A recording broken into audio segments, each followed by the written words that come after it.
Meanwhile, the House has blocked an impeachment attempt against President Trump. Lawmakers voted 237 to 140 yesterday to set aside the measure. The resolution came from Congressman Al Green, his second attempt this year. He accused Trump of threatening federal judges and denounced Trump's comments, criticizing members of Congress who called on service members to disobey what they called illegal orders. Au cours des dernières semaines, une série d'événements sur la scène politique américaine a attiré l'attention des observateurs institutionnels, des spécialistes du droit constitutionnel et des élus, donnant lieu à un vaste débat public, encore marqué par des interprétations divergentes et des évaluations provisoires. Selon les informations disponibles dans les registres officiels du Congrès et les déclarations publiques des dirigeants politiques, l'épisode central concerne des initiatives législatives récentes qui ont relancé les discussions sur les limites du pouvoir présidentiel. Le rôle du pouvoir législatif en tant qu'instance de contrôle et la manière dont la Constitution américaine structure les mécanismes de responsabilité politique. Bien que ces mécanismes fassent partie de la conception institutionnelle depuis la fondation du pays, leur activation dans des contextes contemporains suscite souvent la controverse précisément parce qu'elle se produit dans un environnement politique fortement polarisé et sous l'œil attentif du public. Le point de départ du débat est lié à la présentation formelle, à la Chambre des représentants, d'une nouvelle proposition législative, qui invoque des dispositions constitutionnelles associées à la responsabilité du président en exercice. Selon des documents rendus publics, les parlementaires font valoir que certains comportements et décisions du pouvoir exécutif doivent être analysés à la lumière des normes constitutionnelles qui régissent l'exercice de la fonction présidentielle. Cette initiative n'est pas isolée, mais s'inscrit dans une série plus large de conflits institutionnels impliquant les pouvoirs exécutifs, judiciaires et législatifs, dans lesquels différentes interprétations de l'autorité, de la compétence et des limites légales sont discutées depuis longtemps. C'est précisément cette accumulation de conflits qui a conduit une partie du débat public à considérer le moment actuel comme institutionnellement important, même s'il n'y a pas de consensus sur sa signification ou son issue. D'un point de vue formel, le système politique américain établit une séparation claire entre les pouvoirs, tout en prévoyant des mécanismes de contrôle réciproques, connus sous le nom de checks and balances. Ces mécanismes ont été conçus pour éviter une concentration excessive du pouvoir dans une branche quelconque du gouvernement, et pour permettre des réponses institutionnelles, graduelles en cas de conflit. Parmi ces instruments figure la destitution, qui ne doit pas être confondue avec une procédure pénale, mais qui fonctionne comme une procédure politico-constitutionnelle, visant à évaluer la conduite des hauts fonctionnaires de l'exécutif, y compris le président. La simple mention ou l'activation de ce mécanisme suscite toutefois souvent des interprétations divergentes, allant de la lecture selon laquelle il s'agit d'une réponse légitime à d'éventuels excès, à l'idée qu'il peut représenter une escalade des conflits politiques. Le débat actuel s'inscrit dans un contexte où les décisions de l'exécutif ont été remises en question par différentes instances. On recense des actions judiciaires en cours, des controverses administratives et des discussions sur l'application des lois adoptées par le Congrès. Dans certains cas, les tribunaux fédéraux ont demandé des éclaircissements ou imposé des limites à certaines initiatives gouvernementales, tandis que l'exécutif, pour sa part, soutient qu'il agit dans le cadre de ses prérogatives légales. Ces interactions font partie du fonctionnement normal du système, mais elles gagnent en visibilité lorsqu'elles s'accumulent et sont interprétées comme le signe de tensions structurelles plus profondes. Les analystes soulignent que c'est à ce stade que le débat cesse d'être strictement technique et commence à impliquer des évaluations politiques et institutionnelles plus larges. Un autre élément important est le rôle des commissions de la Chambre des représentants, chargées des enquêtes, des audiences et de l'analyse des actions du gouvernement. Les archives législatives indiquent que différentes commissions ont mené des travaux sur des thèmes variés, tels que le respect des décisions judiciaires, l'exécution du budget, l'organisation administrative de l'exécutif et les relations du gouvernement avec les agences indépendantes. Ces travaux ne débouchent pas automatiquement sur des sanctions ou des accusations formelles, mais produisent en fait des rapports, des témoignages et des documents, qui alimentent le débat public et servent de base aux décisions futures du pouvoir législatif. C'est dans ce contexte que des initiatives plus larges, telles que les propositions de responsabilisation constitutionnelle, trouvent un soutien politique et institutionnel. Le contexte politique influence également la manière dont ces événements sont interprétés. Le calendrier électoral américain prévoit des élections législatives de mi-mandat l'année prochaine, ce qui signifie que les parlementaires agissent déjà dans la perspective de futures campagnes et de la nécessité de rendre des comptes à leurs électeurs. Bien que les initiatives législatives soient formellement justifiées par des arguments constitutionnels ou juridiques. Les analystes observent que le contexte électoral tend à amplifier les controverses et à attribuer des significations supplémentaires au mouvement institutionnel. Cela ne signifie pas nécessairement que ces initiatives sont motivées exclusivement par des calculs électoraux, mais indique que leur impact politique ne peut être analysé de manière isolée. Il existe également un débat important sur les précédents historiques, le recours à des mécanismes de responsabilisation présidentielle, y compris la destitution, a été rare au cours de l'histoire des États-Unis et a généralement été associé à des périodes de crise politique ou institutionnelle. La fréquence accrue des discussions sur ce sujet au cours des dernières décennies a conduit les chercheurs à réfléchir à d'éventuels changements dans l'équilibre des pouvoirs et à la judiciarisation et la politisation croissante des conflits gouvernementaux. Certains soutiennent que cela reflète une plus grande vigilance institutionnelle et un pouvoir législatif plus disposé à exercer ses prérogatives. D'autres mettent en garde contre le risque de normalisation d'instruments, qui, dans leur conception originale, devraient être réservés à des situations exceptionnelles. D'un point de vue juridique, le débat porte sur l'interprétation de concepts constitutionnels qui ne sont pas strictement définis dans la loi ordinaire. Des termes tels que crime et délit grave, utilisés dans la Constitution pour décrire les motifs de responsabilité présidentielle, sont délibérément ouverts et dépendent d'une interprétation politique et historique. Cela signifie que différents acteurs peuvent arriver à des conclusions différentes à partir du même ensemble de faits, sans qu'il existe un critère objectif unique capable de clore le débat. Cette ambiguïté fait partie de la conception constitutionnelle et explique pourquoi les discussions de ce type ont tendance à être longues et controversées. Il est important de noter qu'à ce jour, il n'y a pas de décision finale ni de conclusion définitive sur les implications institutionnelles de ces initiatives. Les propositions législatives suivent des procédures spécifiques, sont soumises à des négociations internes, à des votes et, éventuellement, à un classement. Les procédures judiciaires ont leur propre rythme et leurs propres instances d'appel. En outre, les changements dans l'environnement politique, dans la composition du Congrès ou dans l'opinion publique peuvent modifier considérablement le cours des événements. C'est pourquoi les analystes ont tendance à considérer la situation actuelle comme un processus en cours, dont les effets se construisent encore au fil du temps. Cette vidéo se propose d'examiner cet ensemble d'événements d'un point de vue factuel, contextuel et institutionnel, en cherchant à clarifier ce qui s'est réellement passé, quels organismes et acteurs sont impliqués, et pourquoi le sujet a pris une place importante dans le débat public. L'approche adoptée évite les conclusions définitives ou les évaluations catégoriques, reconnaissant que le système politique américain fonctionne selon des processus complexes, souvent marqués par des différends d'interprétation légitimes. Tout au long de l'analyse, les principaux éléments qui structurent le débat actuel seront présentés, dans le but d'offrir une compréhension et un contexte sur un épisode qui continue de se développer, et dont l'importance découle moins d'une issue immédiate que des questions institutionnelles qu'il met en évidence. Dans le cadre de l'approfondissement du débat institutionnel en cours, l'un des axes centraux concerne la relation entre le pouvoir exécutif et le pouvoir judiciaire, notamment en ce qui concerne l'interprétation et l'exécution des décisions judiciaires. Selon les informations disponibles dans les documents de procédure et les communications officielles, les tribunaux fédéraux ont été appelés à évaluer les actes administratifs, les décrets et les directives adoptées par le gouvernement fédéral dans différents domaines. Ces évaluations découlent à la fois d'actions intentées par des États, des organisations civiles et des particuliers, et de remises en question internes quant à la légalité de certaines mesures.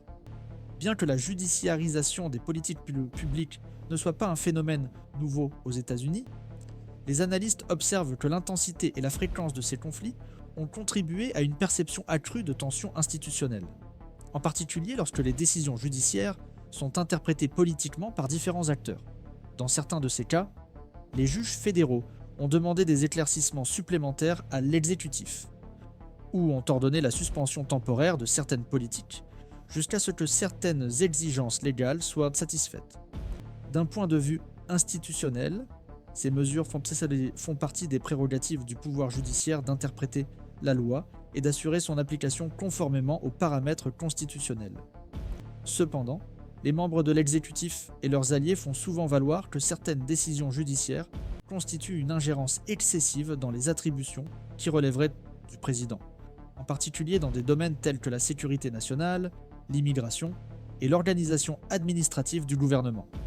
Cette divergence d'interprétation alimente un débat récurrent sur les limites du contrôle judiciaire et sur la mesure dans laquelle les tribunaux peuvent ou doivent intervenir dans les décisions politiques. Parallèlement, des discussions importantes ont lieu autour du pouvoir présidentiel de nommer et de révoquer les dirigeants des agences fédérales. Ce sujet a pris de l'importance en raison de litiges impliquant des organismes conçus pour fonctionner avec un certain degré d'indépendance par rapport à l'exécutif, tels que les agences de régulation et les entités de contrôle. La Constitution confère au président le pouvoir de nommer les hauts fonctionnaires, avec la confirmation du Sénat, mais ne définit pas explicitement toutes les conditions dans lesquelles ces dirigeants peuvent être révoqués. Au fil du temps, cette lacune a été comblée par des lois spécifiques et des décisions de la Cour suprême, qui ont établi différentes normes en fonction de la nature de l'agence et de ses fonctions. Dans le contexte actuel, selon des analyses juridiques, on se demande si certaines initiatives de l'exécutif visent à étendre cette autorité de manière plus globale, ce qui pourrait modifier l'équilibre traditionnel entre l'indépendance administrative et le contrôle présidentiel. Ces controverses ont été portées devant la Cour suprême à différents moments, et l'on s'attend à ce que les décisions futures redéfinissent des paramètres importants de la gouvernance fédérale. Les observateurs institutionnels soulignent que les changements dans ce domaine auraient des implications à long terme, non seulement pour le gouvernement en place, mais aussi pour les administrations futures, quelle que soit leur orientation partisane. C'est pourquoi les débats sur le pouvoir de révocation et le contrôle des agences sont généralement analysés avec prudence, en tenant compte des précédents historiques et des effets systémiques possibles. Dans le contexte du débat législatif actuel, ces questions sont souvent évoquées dans le cadre d'un ensemble plus large de préoccupations, concernant la concentration du pouvoir au sein de l'exécutif. Un autre aspect qui alimente les discussions au Congrès concerne l'exécution du budget et le rôle constitutionnel du pouvoir législatif dans le contrôle des dépenses publiques. La Constitution attribue au Congrès la prérogative d'approuver le budget et d'autoriser les dépenses, tandis que l'exécutif est chargé de mettre en œuvre ces décisions par le biais de l'administration fédérale. Lorsque des allégations sont formulées, selon lesquelles les ressources approuvées n'ont pas été exécutées comme prévu, ou qu'il y a eu une réaffectation de fonds sans autorisation législative claire, un champ de dispute institutionnelle s'ouvre. Les parlementaires pour Boschelli font valoir que de telles pratiques peuvent affaiblir la séparation des pouvoirs, tandis que les représentants de l'exécutif ont tendance à soutenir qu'ils disposent d'une marge d'appréciation pour gérer les priorités et les imprévus. Ce type de conflit s'est déjà produit dans des administrations précédentes, mais il prend une plus grande visibilité lorsqu'il est associé à un environnement politique polarisé. Les commissions de la Chambre des représentants jouent un rôle important dans l'analyse de ces questions, en organisant des audiences, en demandant des documents et en entendant les témoignages des autorités gouvernementales. Selon les archives publiques, ces travaux n'ont pas pour objectif immédiat de déterminer la culpabilité, mais de clarifier les faits, de comprendre les processus décisionnels et d'évaluer la conformité des actions gouvernementales avec la législation en vigueur. Les résultats de ces enquêtes peuvent aller de recommandations administratives à des propositions législatives, ou, dans des cas plus extrêmes, à la justification d'initiatives de responsabilisation politique. C'est dans ce contexte que certains parlementaires soutiennent que l'accumulation de preuves et de controverses justifierait une analyse constitutionnelle plus approfondie de la conduite présidentielle. Il existe également des débats autour de politiques spécifiques, tels que les programmes d'immigration et d'expulsion, qui soulèvent des questions sur le respect des procédures légales et des droits fondamentaux. Les tribunaux ont été saisis pour évaluer si certaines pratiques administratives respectent les garanties constitutionnelles, tandis que l'exécutif fait valoir qu'il agit dans le cadre de ses compétences, pour appliquer la loi et protéger les intérêts nationaux. Ces différends illustrent comment des questions de fond en matière de politique publique peuvent se transformer en débats institutionnels plus larges, en particulier lorsqu'elles concernent les droits individuels et l'interprétation des normes constitutionnelles. Les analystes soulignent que, bien que ces controverses fassent partie du fonctionnement normal du système, leur superposition contribue à donner l'impression d'une période politiquement tendue. Sur le plan législatif, la présentation d'une résolution de destitution fondée sur l'article 2, section 4, est considérée par certains comme une tentative de synthétiser ces différents fronts de conflit dans un cadre constitutionnel unique. Au lieu de se concentrer sur un épisode isolé, la proposition suggère une évaluation de l'ensemble des comportements et des décisions présidentielles. Cette approche est toutefois critiquée par les parlementaires et les juristes qui préconisent une analyse plus segmentée et plus prudente, arguant que le regroupement de controverses distinctes peut obscurcir des nuances importantes et rendre difficile une évaluation équilibrée. Le débat ne se limite donc pas aux faits eux-mêmes, mais porte également sur la méthodologie d'analyse adoptée par le pouvoir législatif. You don't hand matches to an arsonist, and you don't give power to an angry left-wing. La simple discussion publique d'une procédure de destitution tente à influencer la dynamique entre les partis et la relation du président avec le Congrès. Les parlementaires de la base gouvernementale peuvent d'abord se sentir poussés à défendre l'exécutif de manière plus énergique, tandis que les opposants voient dans cette initiative une occasion de marquer leur position et d'exprimer leurs divergences. Les analystes soulignent que ces effets politiques ne dépendent pas nécessairement d'un résultat formel, mais de l'environnement de débat qui se crée autour du sujet. Au Sénat, où tout éventuel procès devrait avoir lieu, la composition partisane et les règles institutionnelles imposent des défis supplémentaires. L'exigence d'une majorité qualifiée pour la condamnation signifie que la destitution d'un président nécessite un soutien significatif au-delà de l'opposition formelle. 6 weeks ago, ce seuil élevé a constitué un obstacle presque insurmontable, sauf dans des scénarios de large consensus ou de crise très profonde. C'est pourquoi de nombreux observateurs considèrent les initiatives de destitution comme des processus dont l'impact principal se situe dans la sphère politique, plutôt que dans l'espoir d'une destitution. Néanmoins, il n'est pas exclu que des changements dans le contexte politique puissent modifier les calculs individuels des sénateurs au fil du temps. Le débat actuel suscite également des réflexions sur la stabilité du système constitutionnel en période de polarisation intense. La Constitution des États-Unis a été conçue pour fonctionner dans un environnement de désaccord, mais elle suppose un certain degré de compromis institutionnel et de respect des règles non écrites qui régissent la coexistence entre les pouvoirs. Lorsque les conflits deviennent fréquents et prennent un caractère existentiel, on peut se demander dans quelle mesure le système est capable d'absorber les tensions, sans compromettre son fonctionnement. Certains chercheurs affirment que l'utilisation même des mécanismes constitutionnels démontre la résilience institutionnelle, tandis que d'autres mettent en garde contre l'érosion progressive de la confiance publique. Dans ce contexte, l'opinion publique joue un rôle indirect, mais important.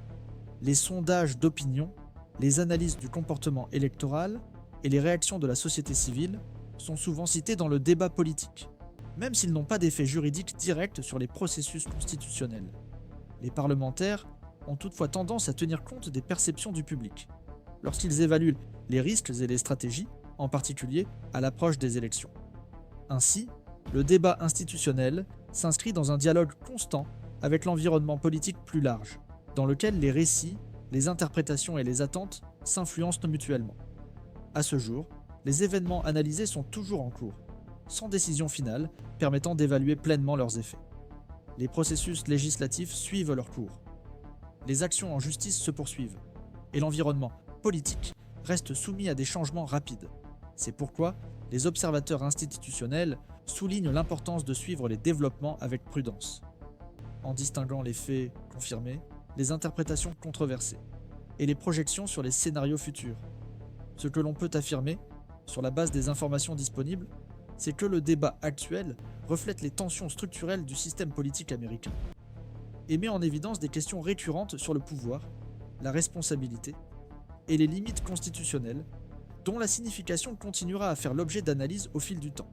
Le débat se concentre désormais sur les répercussions institutionnelles possibles à moyen et long terme, liées à l'utilisation récurrente des mécanismes de responsabilité constitutionnelle dans un environnement politique marqué par une polarisation intense. Comme le soulignent les analyses des experts du système politique américain, la Constitution a été conçue pour gérer les conflits inhérents à la vie démocratique, mais aussi pour décourager la normalisation d'instruments exceptionnels, comme moyen régulier de confrontation entre les majorités législatives et le chef du pouvoir exécutif. Dans ce contexte, la destitution a été conçue comme un recours extrême, destiné à n'être utilisé que lorsque d'autres formes de contention institutionnelle se révèlent insuffisantes. Le débat actuel relance la question de savoir dans quelle mesure cet équilibre initial a été préservé ou réinterprété face aux récents changements dans la politique américaine. Parmi les aspects les plus fréquemment mentionnés par les analystes figure l'effet cumulatif des procédures de destitution successives sur l'autorité de la présidence. Même si chaque initiative est associée à des motifs propres et à des contextes spécifiques, la répétition de ce mécanisme tend à influencer la perception publique de la fonction, la faisant passer d'une position institutionnelle relativement consolidée à un espace de contestation permanente. Certains observateurs estiment que ce processus peut affaiblir la capacité du président à exercer un leadership politique efficace, car les décisions sont désormais interprétées non seulement selon des critères administratifs, mais aussi à la lumière de litiges constitutionnels permanents. D'autres, cependant, font valoir que cette pression constante peut constituer une incitation supplémentaire à respecter les limites légales et normatives qui régissent l'exercice du pouvoir. Au sein du Congrès, les discussions s'intensifient sur l'impact de ce type d'initiative sur le fonctionnement quotidien de l'institution. Une procédure de destitution exige un investissement considérable en temps, en ressources et en attention politique, ce qui peut détourner l'attention des questions législatives ordinaires, telles que le budget, les infrastructures, la santé ou l'éducation. Les parlementaires directement impliqués dans les enquêtes et les audiences doivent concilier ces tâches avec d'autres attributions législatives, ce qui, selon les critiques, peut renforcer la perception publique d'une paralysie institutionnelle. En revanche, les partisans d'une action rigoureuse du pouvoir législatif soutiennent que le contrôle de l'exécutif est l'une de ses fonctions centrales et ne doit pas être subordonné aux priorités de l'agenda politique traditionnel. Un autre axe important du débat concerne le rôle du Sénat dans les éventuelles suites données à la procédure. L'exigence constitutionnelle d'une majorité qualifiée pour la condamnation et l'éventuelle destitution du président confère à la Chambre haute un pouvoir décisionnel important, mais impose également des coûts politiques élevés. Aux sénateurs qui choisissent de s'opposer à leur base partisane. Historiquement, les votes dans les procédures de destitution sont suivis de près par les électeurs.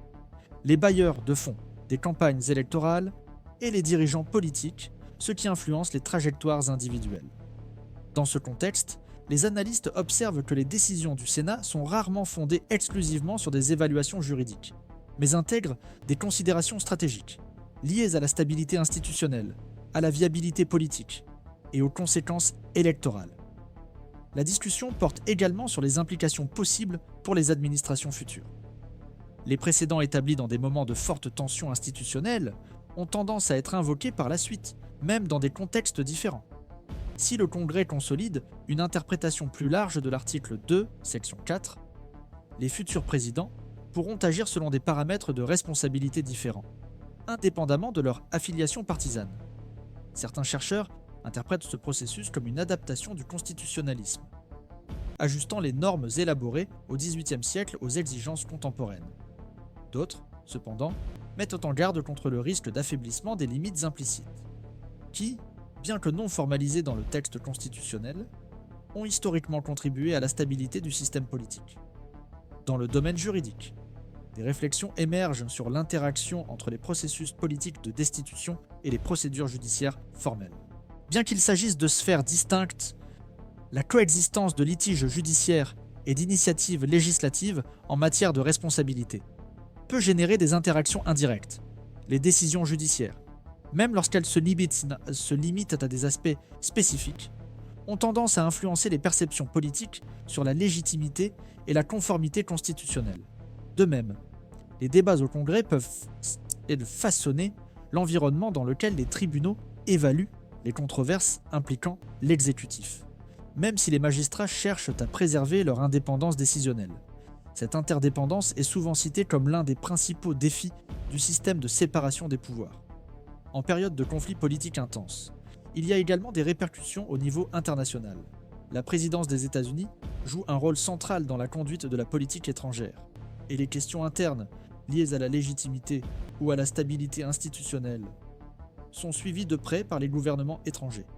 Les analystes des relations internationales indiquent que même en l'absence de changements formels dans la politique étrangère, la perception d'une fragilité politique peut influencer les négociations, les alliances et la volonté d'autres pays de prendre des engagements à long terme.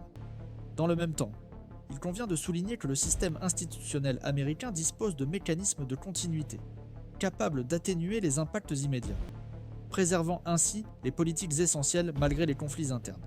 Dans le débat public plus large, la couverture médiatique et la circulation d'interprétations diverses exercent une influence significative sur la compréhension sociale du processus.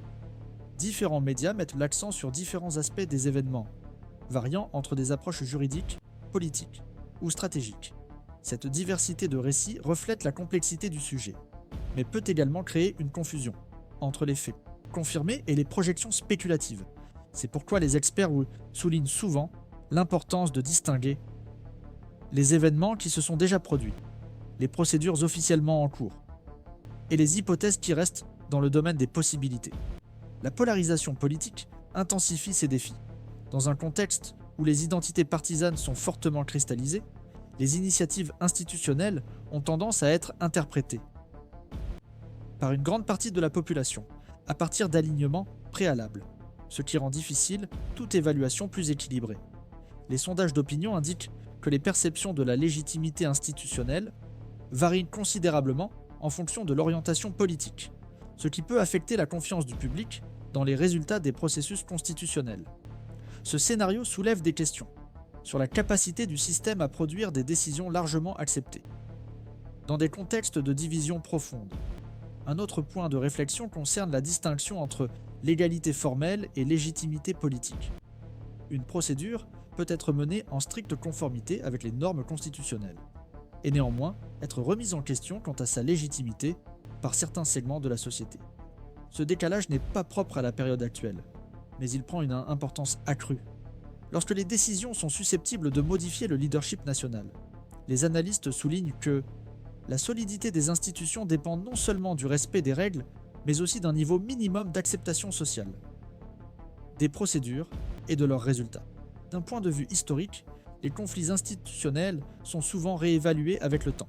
Des actions et des décisions qui, dans leur contexte d'origine, semblaient extraordinaires ou très controversées, peuvent être réinterprétées par la suite, comme des jalons de l'affirmation institutionnelle, ou, dans d'autres cas, comme des excès qui ont contribué à l'instabilité. Cette lecture rétrospective est souvent évoquée pour recommander la prudence dans la formulation de jugements immédiats sur des événements encore en cours. L'absence de conclusion définitive dans le présent n'est pas considérée comme une faille analytique, mais comme une reconnaissance du caractère graduel et procédural de la politique constitutionnelle. Compte tenu de cet ensemble d'éléments, le débat actuel sur la responsabilité présidentielle aux États-Unis peut être compris comme s'inscrivant dans un processus plus large, d'adaptation institutionnelle aux transformations sociales, politiques et technologiques. L'intensification de la communication politique, l'accélération du flux d'informations et la mobilisation continue des bases électorales exercent des pressions supplémentaires sur des institutions, conçues dans un contexte historique profondément différent. La manière dont ces institutions répondront à ces pressions reste ouverte et dépendra des décisions prises par les acteurs politiques et juridiques au fil du temps. Ainsi, le scénario qui se dessine ne laisse pas présager une issue unique ou inévitable, mais plutôt une série de choix institutionnels interdépendants. Le Congrès décidera s'il va ou non aller de l'avant, avec des initiatives en matière de responsabilisation. Le pouvoir judiciaire continuera d'exercer sa fonction interprétative, et le pouvoir exécutif répondra dans le cadre de ses attributions constitutionnelles. L'interaction entre ces mouvements façonnera les contours de l'épisode et ses conséquences. Pour de nombreux analystes, l'intérêt central de ce moment réside moins dans l'attente d'un résultat spécifique que dans la possibilité d'observer en temps réel le fonctionnement des mécanismes constitutionnels dans un contexte de forte tension politique, offrant ainsi des éléments pertinents pour la compréhension continue du système politique américain